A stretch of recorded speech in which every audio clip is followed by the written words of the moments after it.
नमस्कार दोस्तों, आप लोग का रिपन स्टडी पॉइंट में एक बार फिर से स्वागत है। तो दोस्तों, जैसे कि आप जानते हैं, आपको बीएड के लिए यहाँ पे दीनदयाल उपाध्याय जो गोरखपुर यूनिवर्सिटी है उससे रिलेटेड जो बीएड का पाठ्यक्रम चलता है उसका सारा सिलेबस मैं इस चैनल के माध्यम से आप लोगों को प्रोवाइड कराने वाला हूँ एमसीक्यू क्वेश्चन के माध्यम से। तो फिर जैसे कि ये पहले बुक का है, ये दूसरा क्लास है। पहले क्लास को आप लोगों ने बहुत अच्छा प्यार दिया, तो फिर उसी के रिलेटेड मैं ये दूसरा क्लास लेकर के आया हूँ, विद्यालय प्रबंधन एवं नेतृत्व। इस उसमें भी 25 बहुविकल्पी बहुत इंपॉर्टेंट प्रश्न को मैं बताया था, और इसमें भी वही करने वाला हूँ, 25 मोस्ट इंपॉर्टेंट क्वेश्चन को बताने वाला हूँ। उससे अच्छा ये वीडियो होगा, आप लोगों के लिए बहुत ही इंपॉर्टेंट होगा। तो चलिए हम चलते हैं अब सीधे क्वेश्चंस पे। तो देखिए दोस्तों, इसके पहले वाले वीडियो में मैं इससे 26 नंबर क्वेश्चन तक बता चुका हूँ। ये 27वां नंबर क्वेश्चन से मैं स्टार्ट करता हूँ। तो देखते हैं क्वेश्चन को। पाठ्यक्रम में वे समस्त अनुभव सम्मिलित है जिसका बालक विद्यालय के निर्देशन में प्राप्त करता है। यह कथन किसका है? तो वाल्टर सी का है। समय तालिका के निर्माण में समय तालिका के निर्माण में क्या होता है? शिक्षकों के सहित का ध्यान रखा जाता है, विद्यालय में उपलब्ध सामग्री का ध्यान रखा जाए, और शिक्षा विभाग के नियमों का ध्यान रखा जाए। तो सभी का ध्यान रखा जाता है। ये तीनों ऑप्शन सही है, यानी कि ऑप्शन नंबर 4 सही है। 29 नंबर क्वेश्चन देखते हैं। पाठ्यक्रम सहगामी क्रियाएं आधारित हैं।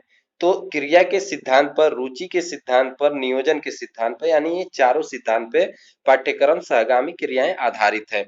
आगे चलते हैं, क्वेश्चन नंबर 30 को देखते हैं अब हम। पाठ्यक्रम सहगामी क्रिया में सहायक हैं।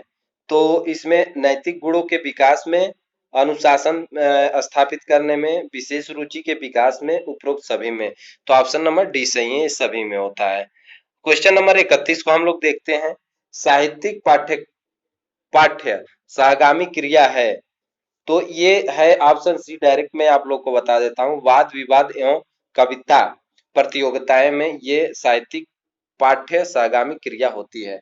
तो दोस्तों, आप लोग बस ऐसे सुनते जाइए, एक बार दो बार वीडियो को सुनिए, अपना थोड़ा दिमाग लगाइए, आप लोग को आसानी से याद हो जाएगा। इसलिए मैं बार बार कहता हूँ कि आप लोग वीडियो को रिवाइज करके दो बार तीन बार देखिए, आराम से आप लोगों को याद हो जाएगा सुनने से ही। तो भारत में स्काउटिंग को अपनाया गया। तो भारत में स्काउटिंग को 1911 में अपनाया गया। क्वेश्चन नंबर 33 देखते हैं। विद्यालय पत्रिका का प्रकाशन किस प्रकार की पाठ्य सहगामी क्रिया है? तो ये शैक्षिक एवं साहित्यिक पाठ्य सहगामी क्रिया है। आगे चलते हैं। नागरिक शिक्षण संबंधी सॉरी नागरिक शिक्षण संबंधी पाठ्य सहगामी क्रिया है। वाद विवाद, अत्याक्षरी प्रतियोगिता, पिकनिक। तो ये चीजें नहीं है। सामूहिक खेल एवं मॉडल संसद है। ठीक। स्काउटिंग के जन्मदाता थे सर रॉबर्ट वेडान पावेल थे। ये कौन थे? सर रॉबर्ट वेडाल पावेल स्काउटिंग के जन्मदाता थे। आगे चलते हैं, क्वेश्चन नंबर 36 को हम लोग देखते हैं। यहीं से 36 को क्वेश्चन नंबर देखते हैं। बीएड के स्काउटिंग गाइडिंग में प्रशिक्षण प्राप्त करने वाले लड़के और लड़कियों कहते हैं, क्रमशः उनको क्या कहते हैं? रोवर एवं रेजर, यानी लड़कों को रोवर कहते हैं, लड़कियों को रेजर कहते हैं। आगे चलते हैं, क्वेश्चन नंबर 36। क्योंकि मैं सोचता हूँ कि बहुत ही कम टाइम में बहुत ही ज्यादा क्वेश्चन आप लोगों को, तो इसीलिए जल्दी जल्दी मैं एक एक ऑप्शन को बताते निकल जाता हूँ। क्वेश्चन नंबर 37 से, प्रशासन को इकोनॉमी के रूप में व्यक्त किया। तो वान जुस्टी ने व्यक्त किया था प्रशासन को इकोनॉमी के रूप में। क्वेश्चन नंबर 38 देखते हैं। 18वीं शताब्दी में किसने प्रशासन को परिभाषित किया? तो फिर अलेक्जेंडर हैमिल्टन थे।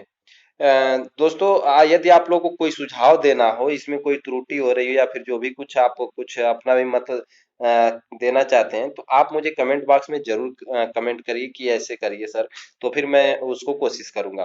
क्वेश्चन नंबर 39 हो गया। शैक्षिक प्रशासन के उद्देश्य है। तो शैक्षिक प्रशासन के उद्देश्य शिक्षा को उत्पादन एवं साधन बनाना। ऑप्शन बी, शिक्षा को सुनिश्चित योजना एवं रूप। और ऑप्शन नंबर सी, प्रजातांत्रिक दृष्टिकोण का विकास। तो ये सभी ऑप्शन सही होंगे, ऑप्शन नंबर डी सही है। शैक्षिक प्रशासन के संगठन होते हैं। तो कौन कौन से संगठन होते हैं शैक्षिक प्रशासन के? औपचारिक और अनौपचारिक दोनों प्रकार के शैक्षिक प्रशासन होते हैं। क्वेश्चन नंबर 41 को हम लोग देखते हैं। 41 में क्या कह रहा है? शैक्षिक प्रशासन का सिद्धांत, तो शैक्षिक प्रशासन का क्या क्या सिद्धांत है? लचीलेपन का सिद्धांत, कार्यकुशलता का सिद्धांत, नेतृत्व का सिद्धांत, यानी कि उपयुक्त सभी, ये चारों ऑप्शन सही है।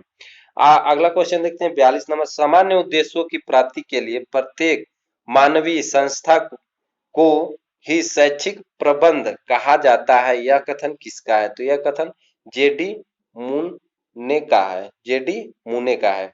आगे चलते हैं क्वेश्चन नंबर 43 देखते हैं। 43, शैक्षिक प्रबंधन का सिद्धांत है, तो शैक्षिक प्रबंधन का क्या सिद्धांत है? समन्वय, ऑप्शन बी व्यक्तित्व का निर्माण, ऑप्शन सी आशावादी, यानी कि उपरोक्त सभी, ये सभी का निर्माण होता है। क्वेश्चन नंबर 44 देखते हैं। बस दोस्तों मैं 50 ही क्वेश्चन लेकर के आया हूँ, 5-6 क्वेश्चन और बच गए हैं, आप लोग देख के जाइए। प्रबंधन नियोजन क्रिया, संगठन क्रिया, निर्देशन तथा नियंत्रण के द्वारा निर्धारित उद्देश्यों को प्राप्त करने का संसाधन संशोधन है, किसका कथन है? तो ये सिस्क का कथन है। ठीक, आगे चलते हैं क्वेश्चन नंबर 45। स्कूल शब्द की उत्पत्ति हुई, तो स्कूल शब्द की उत्पत्ति किस भाषा से हुई? तो ग्रीक भाषा से हुई थी। आप क्वेश्चन नंबर 46 देखते हैं। विद्यालय प्रबंधन के कार्य है, तो विद्यालय प्रबंधन के काम है योजना, संगठन, अभिप्रेरणा, यानी कि ये ऑप्शन डी इसका सही होगा, ये तीनों इसके अंतर्गत आते हैं, तो फिर ऑप्शन डी सही हो जाएगा। उसके बाद से चलते हैं क्वेश्चन नंबर 47 पे। तो क्वेश्चन नंबर 47 कहता है विद्यालय प्रबंधन की विशेषताएं हैं, तो विद्यालय प्रबंधन की विशेषताएं ऑप्शन ए होता है उद्देश्य पूरक प्रक्रिया, समन्वित प्रक्रिया, ऑप्शन सी व्यवहारिक प्रक्रिया, यानी कि ये तीनों ऑप्शन सही है, तो उपरोक्त सभी। क्वेश्चन नंबर 48 की तरफ हम चलते हैं। शैक्षिक प्रबंधन की आवश्यकता किस कारण से है? तो शैक्षिक प्रबंधन की आवश्यकता साधनों का अधिकतम प्रयोग, संस्था ख्याति में सुधार, परिवर्तनों का प्रेरक एवं माध्यम, ऑप्शन डी सही होगा इसका भी, यानी कि उपयुक्त सभी। देखिए दोस्तों, ये जितने भी उपयुक्त सभी का ऑप्शन होता है ना, आप लोग इस चारों विकल्प पे ध्यान दीजिए, क्योंकि हो सकता है आपके पेपर में कोई एक ही पूछे। यहाँ पे तो चारों दे देता है, अच्छी बात है कि चारों के बारे में हमें पता चल जाता है कि ये ऑप्शन है, तो इसके अकॉर्डिंग आप लोग अच्छे से तैयारी करते रहिए। अब आगे चलते हैं, हम देखते हैं क्वेश्चन नंबर 49। साहित्यिक क्रिया का उदाहरण है, तो विद्यालय पत्रिका, भाषण प्रतियोगिता, गोष्ठी, यानी कि उपयुक्त सभी, ये चारों साहित्यिक क्रिया का उदाहरण है। इस सेशन का लास्ट क्वेश्चन इस वीडियो का हम देखेंगे, क्वेश्चन नंबर 50।